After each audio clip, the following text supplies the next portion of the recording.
Good morning. We're going to do some red potatoes today on the pan. I love potatoes. You can use potatoes for a lot of things, obviously.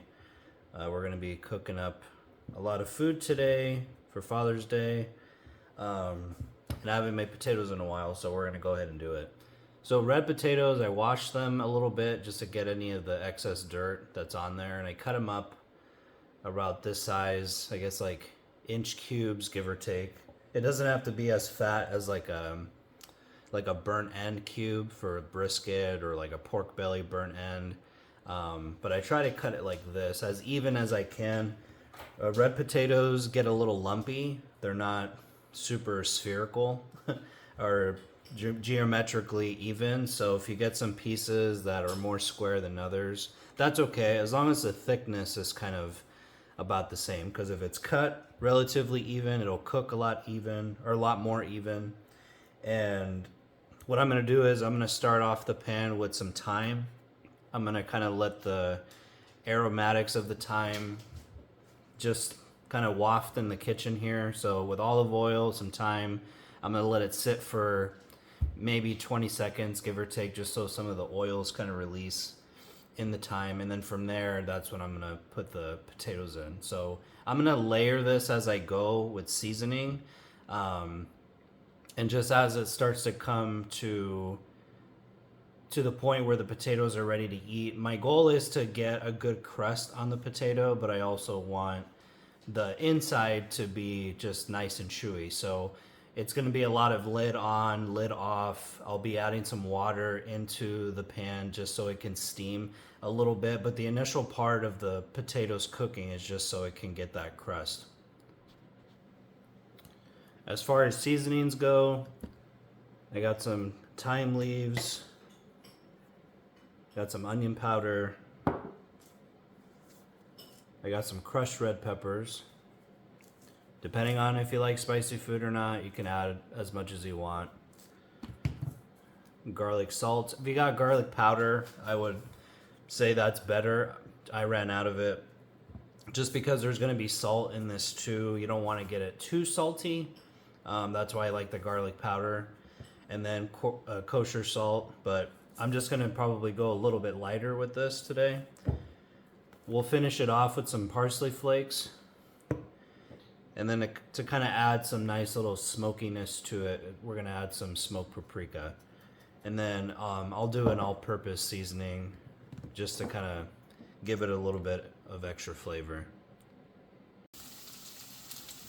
Alright, so for the thyme, you don't want it to burn. You kind of want to keep the thyme in its natural, kind of that green, brownish color, but you don't want it to get too dark. I'm working with 2 pans today. So as you can see, I put these in because these thyme leaves were starting to get a little hot just because this pan's not as big, so it heated up a lot faster. But you kind of want to just get it coated like this. And this pan is starting to get really nice and aromatic, so I'm going to go ahead and add potatoes to this one. Alright, so I got the potatoes pretty heavily seasoned here, as you can see. And basically what I just try to do is I'll go one seasoning at a time, so I'll just kind of sprinkle the seasoning kind of like this way, just trying to cover it. I might even go 2 times around, so that's not like a exact measurement, but I just try to season at least the top surface, so that way I can then mix it around, whether I'm mixing it with the pan itself, giving it some flips, or if you have a spatula, you could do that too. And yeah, I just want to get everything well incorporated. The reason why it turned red is because of the smoked paprika. If you don't like smoked paprika, you don't have to add it. I just think it adds like a little bacony, kind of smoky kind of taste. And it goes really well with potatoes. And if you want to add any vegetables to this, you could do that too. Since I'm cooking a lot of potatoes at one time, I'm not going to add any onions today, but you could. And the onions actually add a lot of moisture to the potatoes, so it really helps with the cooking process. But In this case, since there isn't any onions, at some point I will put the lid on, and then from there we'll kind of talk about what I do to keep it crunchy, but then to get it moist as well. So I've been giving these potatoes a shake periodically, but you can see it's starting to brown up a little bit. So I would say maybe every minute, just kind of take a look at it, give it a stir. Especially if you have a lot of potatoes like this, it'll be a little bit more of a challenge to make sure that all of them get a crispy outer exterior, but it's not impossible. You just gotta put a little bit more work into it, shaking it around. Same with this one. There's a lot of potatoes in this pan, so some of them are getting browned. Others aren't, but they're still cooking because I have the lid on. So probably after the next minute or so, that's probably when I'll start checking it again, but then adding some water to it just so it continues to steam. When I go to steam it, I usually just kind of make a circle in the middle here, or an empty space in the middle. Drop a little water, and then just gonna close it up.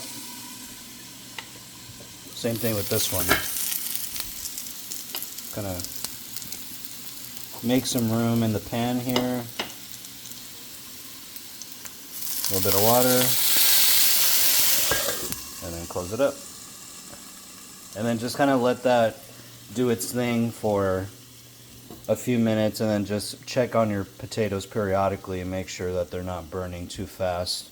Every burner is a little different unless you have a gas stove, but if you have an electric stove, this front one here, for whatever reason, that's kind of like the burner that has more strength to it. This one isn't as strong, so I've kind of had to play with the heat a little bit.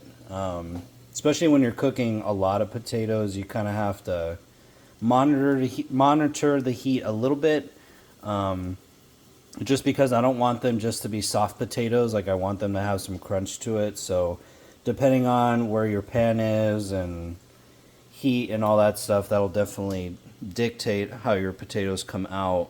But if they're not getting crunchy enough, you can bump up the heat a little bit. I did that earlier. I turned it back down though.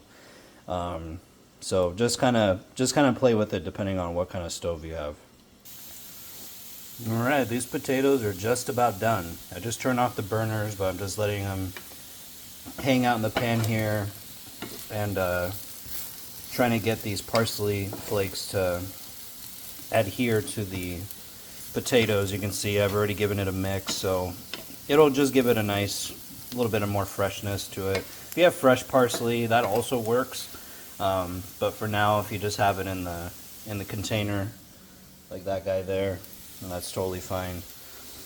Before it kind of gets to the end, so once again, I'm really trying to monitor the color of the potatoes. So like this one here in particular, that consistency is kind of what I'm looking for. And you'll see that happening for a few potatoes, but it won't be all of them, especially if you got a lot of them in here. But so I just really try to lid on, lid off, add some water, putting the lid back on, letting it steam, but then also taking off the lid to give it a chance to kind of crispen up a little bit. And then if you find, like this one, if you find that it's not crispy enough, you can just put it face down on the pan and let the pan do the work. And before it comes to a finish, you can get a toothpick, or even if you got a fork, and then you can see just how it's done. Like that one went in pretty easy. So once the potatoes get to that point where they're, probe tender, I guess, then I'll taste it. And then depending on what I think it might need, that's what I'll add. So in this case, because there's a lot of potatoes, some of the seasoning got a little lost, or the flavor just wasn't as strong. So I added a little bit more pepper. I added some red pepper flakes, not a bunch, just enough to give it a little bit of heat. And then I added a little bit of garlic salt. Having the garlic powder is really helpful, just because you'll get that garlicky flavor throughout the cook of the potatoes. But in this case, Just had garlic salt, but I didn't go too heavy on it because that garlic salt is pretty strong, pretty heavy duty. So, but yeah, these potatoes came out pretty good, I would say. All right, there's a finished product. Nice and crunchy, soft in the middle. Let's give it a taste.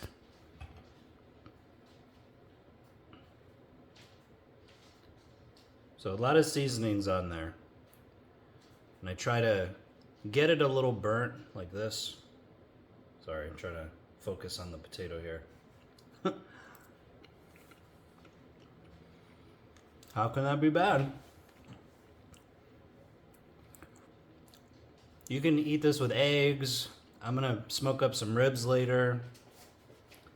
You can eat them by themselves. I mean, I love cooking these potatoes, and I try to season them so it's kind of neutral. Like it's not leaning towards one type of protein, or that it's not gonna go well with a certain vegetable, for example. Like this is just kind of not everything in your pantry type of season, but the seasonings just over the years since I've been cooking this, I just try to find a good balance between everything.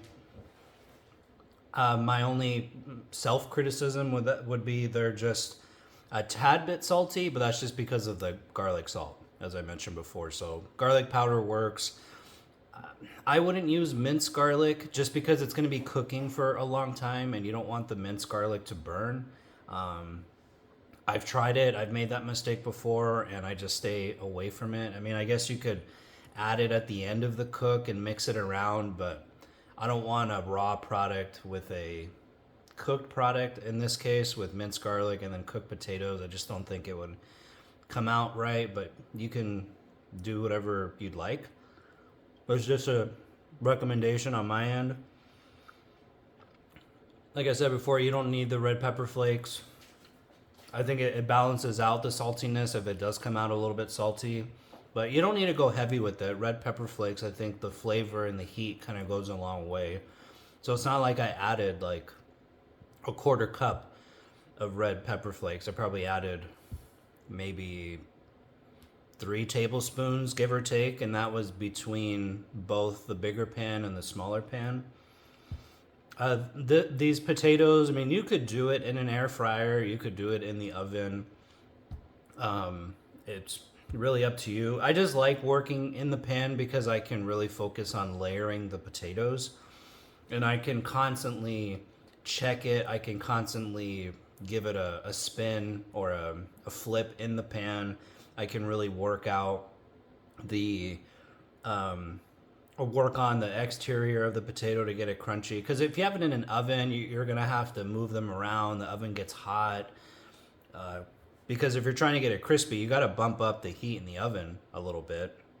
So, and I think it just takes a little bit longer. Like this, all in all, with prep, the only thing I did before the video started was cut up the potatoes. That took maybe 5 minutes. That's just because I probably cut up maybe 10, 12 potatoes, give or take. I don't remember the exact weight or how many I used, but and then just with cook time, letting the pan heat up and everything, yeah, about 30 minutes. And hopefully we'll have some leftovers, at least for another day or so.